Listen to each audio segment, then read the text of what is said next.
On a clear Tuesday morning in Washington, D.C., Jonathan Hayes guided his black BMW into a modest parking lot outside the Anacostia Community Center. For most FBI directors, this kind of visit would have been handled with layers of security, careful planning and distance. Hayes, however, was not like most of his predecessors. At just 48, he was the youngest FBI director in history and one of the few willing to walk directly into difficult conversations with the people who often had the harshest criticism of federal law enforcement. Hayes had grown up in neighborhoods not far from here. He knew the history, the mistrust, and the unspoken tension that lingered whenever police and communities confronted each other. Unlike others who had led the Bureau from insulated offices, he believed change started with listening, even if the questions were uncomfortable. That was why he parked his own car, straightened his suit jacket, and prepared to step into a community meeting without any security detail at his side. What Hayes did not realize was that someone else had noticed him. Officer Bradley Townsend had been patrolling this part of the city for 8 years. He carried himself with the kind of confidence that comes from never having been seriously challenged. Townsend prided himself on what he called instincts, a quick, almost automatic sense of who belonged and who did not. And right now every instinct was telling him that the man in the luxury car didn't fit. To him it was simple. A black man driving an expensive vehicle in this neighborhood meant trouble. Townsend flicked on his patrol lights, not pulling up behind Hayes, but sliding aggressively alongside, effectively blocking him in. It was a maneuver that said everything before a single word was spoken. He stepped out of his cruiser, hand resting near his belt, swagger in every movement. "Step away from the vehicle," he barked. Hayes turned, puzzled. He was dressed in a tailored suit, holding a briefcase, and clearly heading into an official meeting. "I'm sorry, officer. Is there a problem?" I said, "Step away from the vehicle." There was no courtesy in Townsend's tone, only assumption. Assumption that Hayes did not belong. Assumption that he did not own the car. Assumption that he did not deserve even a basic measure of respect. Hayes complied. 25 years in law enforcement had taught him that, even when you are right, refusing an officer's order could escalate into something dangerous in seconds. He stood with his hands visible, calmly waiting. "Is this your car?" Townsend demanded, circling the BMW with narrowed eyes. "Yes, I have the registration and insurance." As Hayes slowly retrieved his documents, Townsend's expression hardened. Suspicion replaced procedure. Reading the license aloud, he smirked. "Jonathan Hayes, what do you do for work, Mr. Hayes?" "I work for the federal government," Hayes answered. "Federal government, huh? What department? Janitor at the IRS?" Hayes could tell where this was heading. This wasn't a routine stop. This was bias, disguised as policing. He tried to de-escalate. "I work in law enforcement," he said evenly. Townsend laughed out loud. "Law enforcement? What are you, a security guard somewhere?" By now a few bystanders had gathered. Some recognized the rhythm of a police stop going wrong, and phones began to rise, recording every moment. Hayes glanced at the growing crowd, then back at the officer. "Officer, I'm here for an official meeting," Hayes said, his voice steady. "If you'd like to verify my credentials, I can provide additional identification." Townsend's reply dripped with mockery. "What, you got some fake FBI badge in there too?" For Hayes, the moment had shifted. He now understood this was no misunderstanding. This was the beginning of something far more dangerous. His briefcase by his side, while Officer Bradley Townsend circled him like a hawk. The flashing blue lights cast hard reflections on the polished surface of the BMW, turning the moment into a stage where suspicion drowned out reason. Phones continued to rise around them, small red dots blinking as cameras captured what many had seen before. A man being treated as guilty before proving innocence. "Put your hands on the hood," Townsend ordered. Hayes raised an eyebrow. "On what grounds?" "On the grounds that I told you to," the officer snapped, his hand now resting firmly on the grip of his holstered weapon. Years of training had conditioned Hayes to recognize when words could save a life or end one. He didn't argue. He placed his palms on the warm metal of his own car's hood, feeling the vibration of its idling engine beneath his fingers. Townsend moved quickly, patting down Hayes with unnecessary force. He kicked Hayes's feet apart, frisking every pocket, every seam of his suit. It was not a search, it was a performance, one designed to humiliate. The officer found nothing, of course, but the sneer on his face did not fade. "You travel light for a drug dealer," Townsend muttered. "I told you." "I'm here for a meeting at the community center," Hayes replied evenly. His voice carried the kind of restraint that comes from decades of knowing when silence speaks louder than anger. The officer ignored him. "Pop the trunk." "It's my personal vehicle," Hayes said. "You don't have probable cause." Townsend leaned close, lowering his voice but not his hostility. "I don't need cause, I need cooperation. Don't make this harder." Reluctantly, Hayes unlocked the trunk. Townsend rummaged through neatly stacked folders, a laptop bag, and a spare set of polished shoes.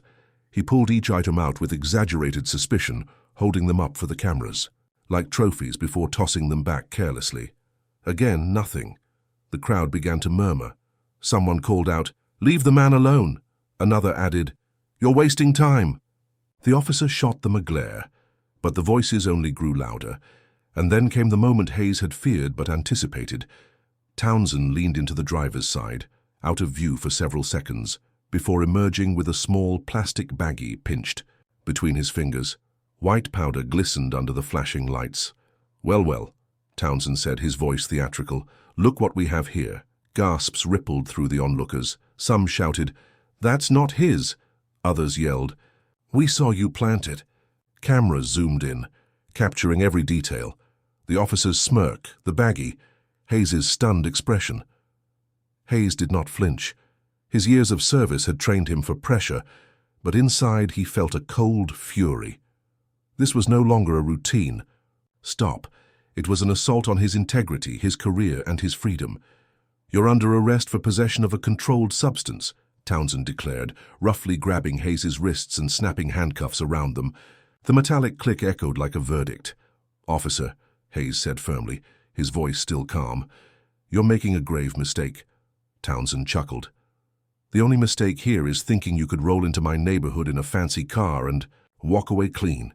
As he pushed Hayes toward the patrol car, the crowd erupted.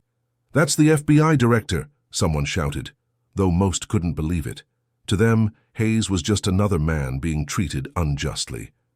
The back seat of the cruiser smelled of stale sweat and vinyl. Hayes sat upright, wrists bound, his mind racing. Not with fear, but with calculation. He had protocols for situations like this, scenarios he had once designed to protect undercover agents falsely detained or compromised. Now, he was living one. Meanwhile, Townsend strutted, chest puffed out, reveling in his supposed victory. Into his radio, he announced, "Suspect in custody, narcotics recovered, transporting to station." His tone was smug, the words rehearsed. The phone cameras never stopped rolling.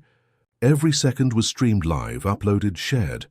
By the time Townsend slid into the driver's seat and started the engine, the video was already bouncing across social media feeds, watched by thousands who didn't yet know the identity of the man in handcuffs. Hayes closed his eyes briefly, centering himself. He thought of the meeting he had planned to lead, the conversation about bridging divides between law enforcement and the community. Ironic, he mused, that he now embodied the very divide. "Bet you're regretting coming here now," Townsend D. sneered through the rearview mirror. "Thought you could just walk in like you own the place. Turns out you're just another criminal." Hayes met his gaze steadily.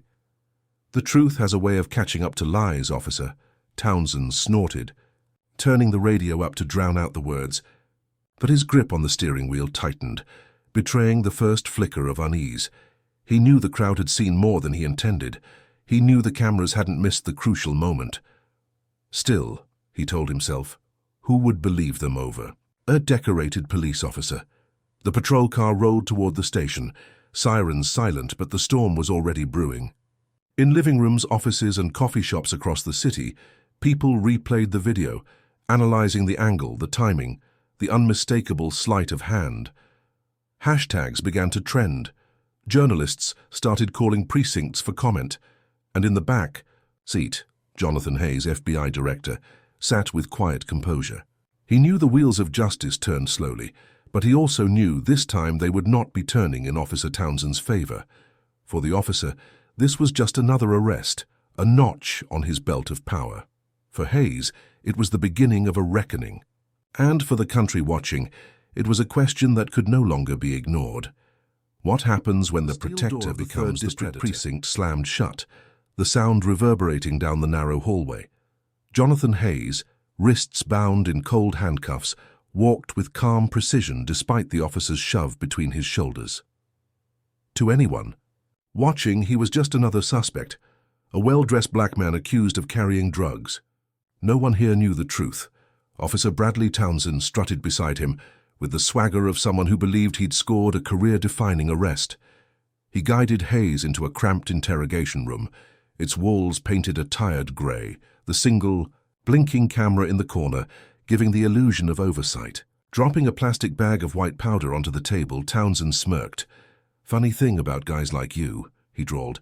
"You can wear a $1,000 suit, drive a fancy BMW, but in the end you all end up the same."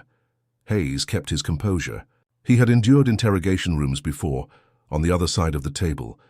He knew the rhythm, the power games, the dangerous mix of arrogance and authority. What Townsend didn't realize was that every second of this charade only built a case against himself. "Is this where you write the script?" Hayes asked quietly. "Or do you prefer improvising?" Townsend slammed his palm against the table. "Don't get smart with me. You're done. Once I file this report, you're just another felon. Career over, life over." Hayes studied him, voice steady. "Be careful, officer. The charges you create today will be the ones that end your own career." Townsend scoffed. "You think anyone's going to believe you? You're nobody." At that, Hayes requested his phone call. Townsend laughed but shoved a landline across the table, certain this would only add to his suspect's humiliation. Hayes dialed a memorized number. The line clicked. A calm voice answered. "Verification? Director Hayes, Protocol 7. The pause on the other end lasted less than a second. "Confirmed. Hold position. Response team inbound." Hayes placed the receiver back into its cradle with deliberate care. "In a few minutes," he told Townsend, "this station will look very different." Townsend threw his head back and laughed. "You're insane. Sitting in cuffs talking like you're some big shot. You're in my house now." He pocketed the baggie and swaggered out, leaving Hayes alone in the grey silence. Minutes crawled. But Hayes sat still, hands folded, the pressure of steel around his wrists biting deeper. He had no doubt about what would come. Then it began. The low hum of engines outside grew into a chorus. Tires screeched. Radios crackled with panic. Shouts echoed from the lobby. "Federal agents, everyone stand down." The front doors burst open as a wave of FBI agents stormed inside. Black jackets, tactical precision, weapons holstered but authority unmistakable. The atmosphere of casual precinct routine shattered in an instant. At their head was Deputy Director Sarah Chen, her stride sharp and commanding. "Where is the detainee brought in less than an hour ago?" she demanded. The desk sergeant blinked. Rattled. Interrogation room 3. Officer Townsend brought him in." Chen didn't hesitate. She pushed past, flanked by agents. When she opened the door, the sight of Hayes, seated calmly in cuffs, stopped her cold. For a split second, her professional veneer cracked. "Director Hayes," she said loudly, saluting, "we're here to secure you." The words landed like a thunderclap. Officers in the hall froze mid-step. Conversations died instantly. Murmurs spread. Director Hayes. The FBI director. Townsend came rushing in, face twisted in confusion. "Director, no, he's a drug suspect. I found coke in his car." Chen turned to him, eyes sharp as blades. "Officer, do you realize who you've detained? You've arrested the director of the Federal Bureau of Investigation." The blood drained from Townsend's face. That's impossible. He had the drugs." Hayes rose slowly as Chen unlocked his cuffs. Red grooves marked his wrists, but his presence filled the room. He stepped toward Townsend, his tone calm, deliberate.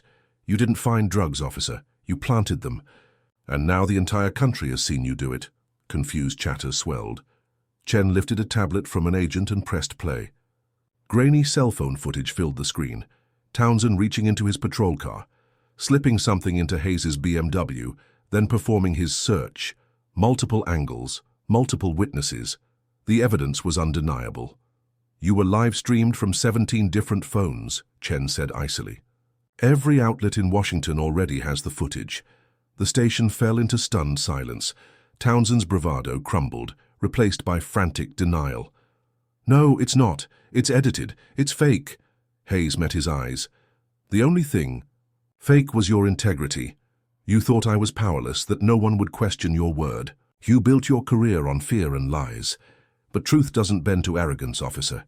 It endures. Chen's voice cut through. Officer Bradley Townsend, surrender your badge and weapon immediately. You are under federal investigation for civil rights violations and evidence tampering. Hands trembling, Townsend unholstered his service pistol, laying it on the table. His badge followed. Around him, the very officers who once admired his swagger now avoided his gaze, distancing themselves from the wreckage of his authority. Hayes turned to the room at large, his voice steady but commanding. Let this be clear. Justice does not come from intimidation. It comes from accountability. If you wear the badge, you carry responsibility, not power to abuse. With that, he stepped past the agents and out into the lobby. The station buzzed with whispers, phones buzzing as news alerts lit up screens. Outside, black SUVs lined the curb, headlights cutting through the dusk. Hayes walked into the night, flanked by his team, but his pace was unhurried, his posture unbroken. Cameras captured every second. Hayes emerging free, Townsend led away in cuffs. The story had flipped. For the community who had watched too many false arrests, it was validation. For the nation, it was revelation. And for Officer Bradley Townsend, it was the collapse of a life built on deception. The arrest of Officer Bradley Townsend was only the beginning. By the next morning, Washington's headlines blazed with the story. FBI director framed by local cop. Entire arrest caught on video. The footage spread across news outlets and social media, dissected frame by anchors, activists, and ordinary citizens alike. But for Jonathan Hayes, the spectacle wasn't about humiliation or vindication. It was about accountability. And accountability, he knew, required more than one man's downfall. Within hours of being released from custody, Hayes convened a private meeting at FBI headquarters. Senior officials crowded into the secure conference room, their faces tense. Hayes laid out the agenda with the precision of a commander in the middle of a national security crisis. This isn't about me, he began. This is about every citizen who never had the power to push back when an officer like Townsend decided guilt first, evidence later. We are going to uncover every abuse, every false arrest, every life he destroyed. He gave the order. A full-scale review of Townsend's career. Within 48 hours, forensic accountants, data analysts, and civil rights investigators were pouring through 5 years of records. What emerged was staggering. Townsend had logged 247 arrests in that period. The data showed patterns too stark to dismiss. 85% of his arrests targeted black men, despite the district being only 31% black. 73% of his narcotics cases involved vehicle searches where probable cause was questionable or absent. In many reports, the same vague phrases appeared: suspicious behavior, nervous demeanor, possible gang affiliation. The copy-paste language revealed a script designed to justify searches. Worse still, the FBI's tech team flagged anomalies. Video evidence from other officers' body cams contradicted Townsend's written reports. In some cases, suspects were calm and compliant, yet the paperwork described them as agitated or resisting. Hayes knew what it meant. Townsend's misconduct wasn't an isolated event. It was a pattern, possibly enabled by colleagues who looked the other way. The investigation widened. Subpoenas went out for Townsend's unit. Every stop, every search, every conviction was scrutinized. Defense attorneys across the city began filing motions to overturn cases tied to him. Families who had long suspected foul play suddenly found federal agents knocking on their doors, asking for their stories. One by one, testimonies poured in. A college student who swore the marijuana in his glove compartment wasn't his. A father whose car was searched after a broken taillight stop. A young man who lost a scholarship after a conviction that now looked manufactured. For Hayes, each testimony wasn't just evidence. It was a reminder of the stakes. It could have been any of them, he told his deputies. The only difference was that when it happened to me, cameras were rolling and I had the power to fight back. As the investigation gained momentum, pressure mounted on city officials. Civil rights organizations demanded sweeping reforms. News outlets ran nightly segments comparing Townsend's data to broader policing trends. Editorial boards asked a haunting question: if this can happen to the FBI director, what happens every day to ordinary people? Hayes used the spotlight strategically. Appearing before Congress, he delivered testimony that was both professional and deeply personal. "This is not about one bad officer," he told lawmakers. "This is about a system that fails to protect citizens when those sworn to serve manipulate power for their own gain.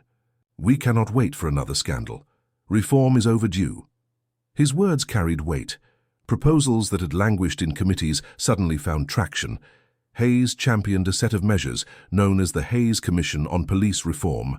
Mandatory body cameras for all officers in federally funded departments. Independent federal oversight boards for districts with statistical evidence of bias. Nationwide training programs on constitutional rights and racial bias. Data transparency laws requiring departments to publish stop-and-search statistics. For the resistance was fierce. Unions protested. Some politicians accused Hayes of overreach. But the public mood had shifted. The viral video had done what years of hearings and reports could not. It made the cost of inaction undeniable. 3 months later, the case against Townsend concluded. Facing overwhelming evidence, he pled guilty to civil rights violations, evidence tampering, and conspiracy charges. A federal judge sentenced him to 8 years in prison and ordered restitution to 63 victims, whose convictions were overturned. For the victims, it was bittersweet vindication. For Hayes, it was only the first step. The real victory emerged in the data months later. Complaints against police in districts under new oversight dropped by 40%. Use of force incidents declined steadily. Community trust surveys showed marked improvement in neighborhoods long alienated from law enforcement. Hayes never intended to become the face of reform. He hadn't sought the spotlight. He had only wanted to attend a community meeting that morning. Yet fate had chosen differently. As he reflected in a rare quiet moment, Hayes recognized the irony. The very act meant to humiliate him had ignited one of the most significant reform waves in decades. Townsend's attempt to destroy a career had instead reshaped a system. But Hayes also knew the deeper truth. "The system worked for me because I am the system," he admitted privately. What about those without a title, without a badge, without a voice? Real justice means fighting for them too. The work wasn't finished, but the nation had seen what accountability could look like, and that, Hayes believed, was a beginning when the gavel fell, marking the end of Bradley Townsend's trial. Justice had spoken, and the disgraced officer was led away in handcuffs. For many, it was the conclusion of a sensational case.